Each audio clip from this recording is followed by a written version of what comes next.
The etymology of the name Denmark, and especially the relationship between Danes and Denmark and the unifying of Denmark as a single kingdom, is a subject which attracts some debate.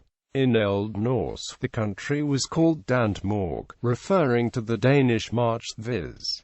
the marches of the Danes. The Latin name is Dania. According to popular legend, however, the name Denmark refers to the mythological king Dan. There are also a number of references to various Dani people in Scandinavia or other places in Europe in ancient Greece and Roman accounts, as well as some medieval literature. Most handbooks derive the first part of the word, and the name of the people, from a word meaning flat land, related to German ten, threshing floor, English den, cave, Sanskrit darnus. The mark is believed to mean woodland or borderland, with probable references to the border forests in South Schleswig, may be similar to Finnmark, Telemark, or Dithmarschen. Mythological explanations. Some of the earliest descriptions of the origin of the word Denmark, describing a territory, are found in the Chronicon Lythrensts Vendagersen, Saxo Grammaticus and the Ballad of Erik.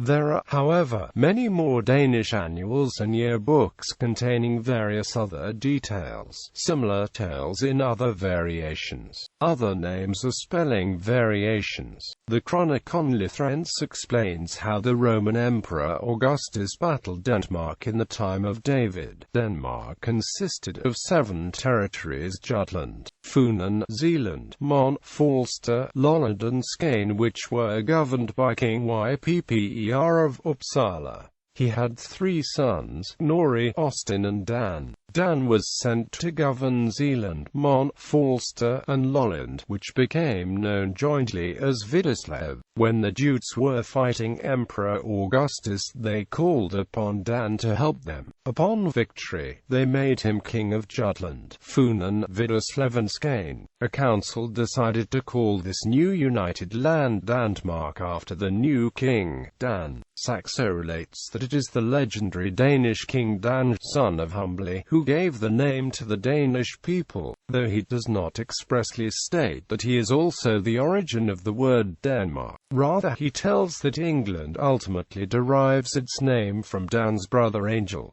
Earliest occurrences. The earliest mention of a territory called Denmark is found in King Alfred the Great's modified translation into Old English of Paulus Orosius's 7 books of history against the pagans, written by Alfred when King of Wessex in the years 871 to 899.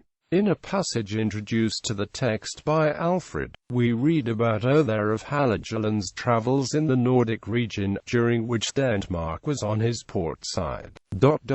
And then for 2 days he had on his the islands which belonged to Denmark. In the Treaty of Heiligen, which was signed at Heiligen in 811 between Denmark and the Frankish Empire, it mentions King Hemming and Charlemagne. Based on the terms of the accord, the southern boundary of Denmark was established at the Ida River. Moreover, the treaty confirmed the peace established by both signatories in 810. The first recorded use of the word Denmark within Denmark itself is found on the 2 Jelling stones, which are rune stones believed to have been erected by Gorm the Old and Harald Bluetooth. The larger stone of the 2 is popularly cited as Denmark's baptismal certificate, though both use the word Denmark in the form of accusative Tandmårk on the large stone, and genitive Tandmarker on the small stone. The inhabitants of Denmark are